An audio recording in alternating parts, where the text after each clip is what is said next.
A village where time stood still. There was a small village, nestled gently in the lap of the mountains, where time seemed to have come to a standstill. Mornings would arrive, draped in a veil of mist, and evenings would bathe in the soft glow of starlight. There was no noise here, no chaos, only the whispers of nature, the chirping of trees, the soft melody of flowing streams, and the silent conversations of the wind. At the edge of this village stood an old hut with a mud roof, where Elena lived with her grandmother. Elena was a quiet, thoughtful 13-year-old girl, with long curly hair, large expressive eyes, and a worn-out notebook always in her hand. She scribbled down thoughts about the stars. Unlike other children, she didn't run or play much. Most of her time was spent sitting atop the hill behind the village, gazing at the sky. Every night before sleeping, she would ask her grandmother the same question. "Grandma, do people live beyond the sky too?" Her grandmother would smile and reply, "Those who seek, find. But remember, the light you search for, outside often lies within you."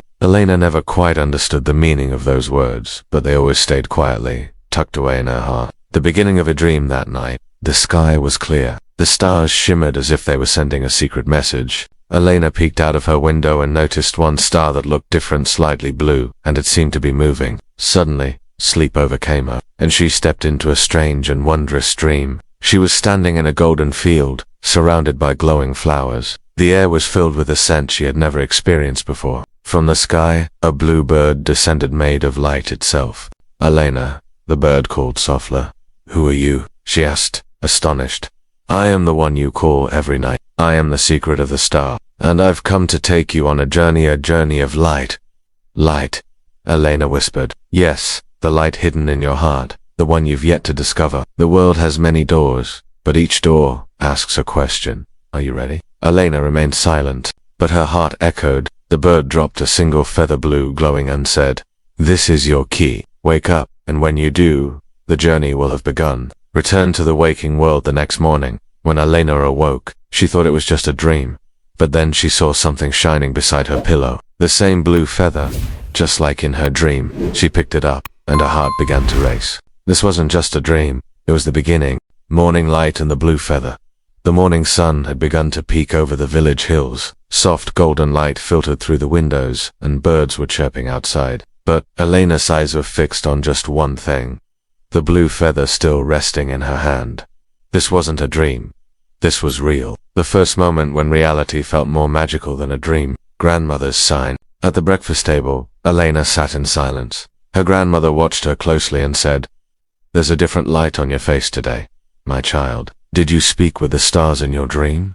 Elena looked up, startled.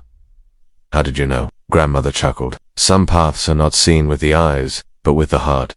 Your journey has already begun." She handed Elena a small brass locket. "It belonged to your grandfather. He, too, once walked a path like yours. When you find your first doorway, this locket will guide you." A flutter of nervousness and excitement stirred in Elena's chest. She knew it was time to take the first step. The old tree and the hidden path. Later that afternoon, Elena wandered to the back of the village, where an old banyan tree stood. She had visited it since childhood, but today, something felt different. Beneath the tree, a faint glowing line shimmered in the dirt, as if someone had drawn a symbol into the earth long ago, waiting to be found. Elena held up the blue feather. It glowed softly, and suddenly, the line in the ground lit up slowly, forming a door. Not of wood or metal, but made entirely of light. She stared in awe. It was a door that could be seen and, somehow, not seen. Like a forgotten memory returning. A message appeared on the door. "Only the one who speaks the truth may pass." Elena hesitated. "Can I go in?" she asked. No answer. Silence. Then, she whispered, "I'm scared, but I still want to go." The door glowed bright, and opened. The world of first light. As Elena stepped through, she found herself in a new world. It was crystalline. Everything shimmered as if made of glass. A deep blue sky, glowing trees, and firefly-like lights floating in the air. But these weren't fireflies. They were memories, small, flickering images drifting through the breeze. One floated close to her. It was an image Elena, as a child, falling into the village pond, and someone pulling her out. "What is this?" she asked, breathless. Suddenly, the blue bird appeared. "These are your lights," it said gently. "Every moment you faced fear with courage, spoke the truth, or forgave someone. These are glimmers of your inner light. This world, Elena asked. This is the world inside your heart. Each door will reveal a new layer of you. A gift and the return. When Elena stepped back out of the door, she found a tiny book in her hands. On its cover, it read, First Light. Truth. The old tree stood quietly, as if nothing had happened. But Elena knew a door had opened, and she was no longer the same. The mirror of silence that night, Elena found it hard to fall asleep. She kept glancing at the blue feather, the brass locket from Grandma, and the tiny book that said, First Light. Truth. How strange it was. She had simply dared to speak the truth, and a doorway had appeared. Could it be that every door was connected to a hidden part of the heart? Grandma's silent clue. The next morning, after waking Elena up, Grandma said gently, Today, say nothing. Listen to your heart, not your tongue. Sometimes the loudest truths echo only in silence. Elena didn't ask questions, but a quiet whisper stirred in her heart. Is this the second clue? Grandma handed her a small mirror. Foggy, earthy, old. This will show you the way, she said, when you stop trying to see and start learning to feel. The silent forest that afternoon, Elena once again walked toward the old banyan tree behind the village. But this time, nothing was there. Only a narrow trail leading deep into a thick forest. Without a word, she stepped onto the path. No feather shimmered, no locket glowed, no book whispered. Only silence walked beside her. As she entered the forest, everything changed. The wind stilled, birdsong stopped, time seemed to pause. Then, not a sound, but a feeling, echoed through her. To truly hear, you must be silent. Elena took the mirror out of her pocket. It was no longer dusty. It shone perfectly clear, like newly polished glass. She looked into it, and gasped. The truth within the mirror, she didn't see her reflection. She saw a memory, from when she was 6, the moment she had lied to her friend Nayla, just to get her way. A lie that left her friend alone and hurt.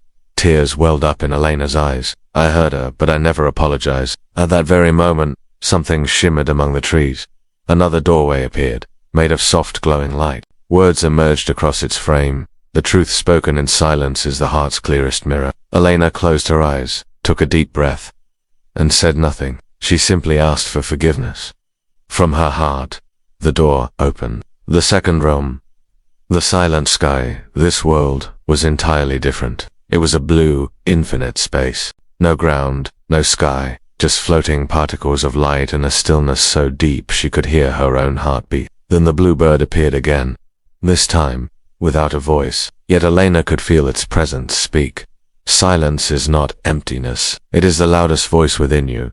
She looked around. Each speck of light carried an emotion, a memory, a hidden truth. This place, she realized, was the silence. Within a return, and Grandma's question when Elena returned, another book rested in her hand. Its title read, Second Light. Forgiveness and Peace. Back at home, Grandma asked no questions. She only smiled and said, You opened the second door yourself. You're learning the power of silence. Elena placed her hand on Grandma's, and for the first time, she felt her heart speak, without needing any words. Elena and the Third Light. The forgotten dream. In just 2 days, Elena had begun to feel different. The first door had gifted her the courage of truth. The second had taught her the strength of silence. But now, a strange restlessness stirred inside her, as if a distant voice was calling. But the words were unclear. In that unease, she wandered to the riverbank near her village. The river always brought her peace, but today, even the water was silent. The mysterious child. Then came a voice, gentle but puzzled. Why isn't this river flowing anymore? Elena turned. A strange boy stood there, no older than 11. His clothes were smeared with mud, his hair wild, and his eyes looked like they hadn't slept in a long time. Who are you? Elena asked softly. I don't know. The boy shrugged. I don't remember. Not my name, not my dreams. Dreams. Asterisk. Of light, of flying. But now, I remember nothing. It's all gone. Elena's heart skipped. This boy, he felt like a forgotten mirror, reflecting a part of herself she hadn't yet seen. The third door. Suddenly, she felt a faint glow from her locket. The bluebird appeared, silent as before, but this time, it looked at the boy, then at Elena, and whispered softly. Sometimes, by awakening someone else's dream, we brighten our own light. Just then, The earth by the riverbank began to glow.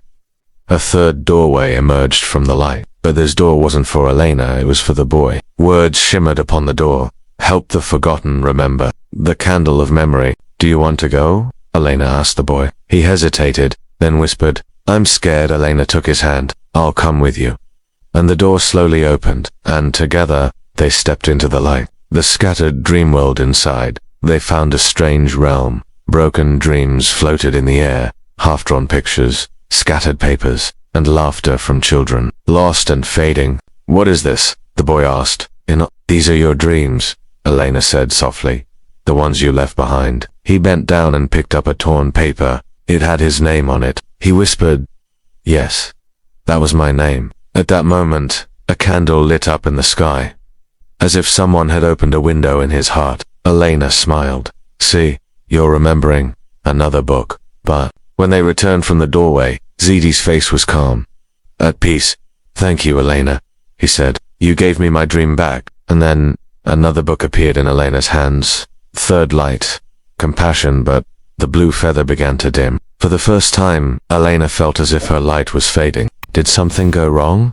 She asked the bluebird. The bird replied gently. When light is shared, it doesn't disappear. It makes space for what's next. But the next door is not for you. End of the chapter. Elena had opened 3 doors and received 3 lights. Truth, silence, and compassion. But now, the journey was changing. Ahead lay a path that would not just reflect her light, it would test it. A path where her light may have to pass through darkness, to shine even brighter. 3 lights, 3 doors, no, more than peace. A question filled Elena's heart. When all the light is shared, what remains? That night, she tried to summon the bluebird again, but the feather was silent, the locket, cold.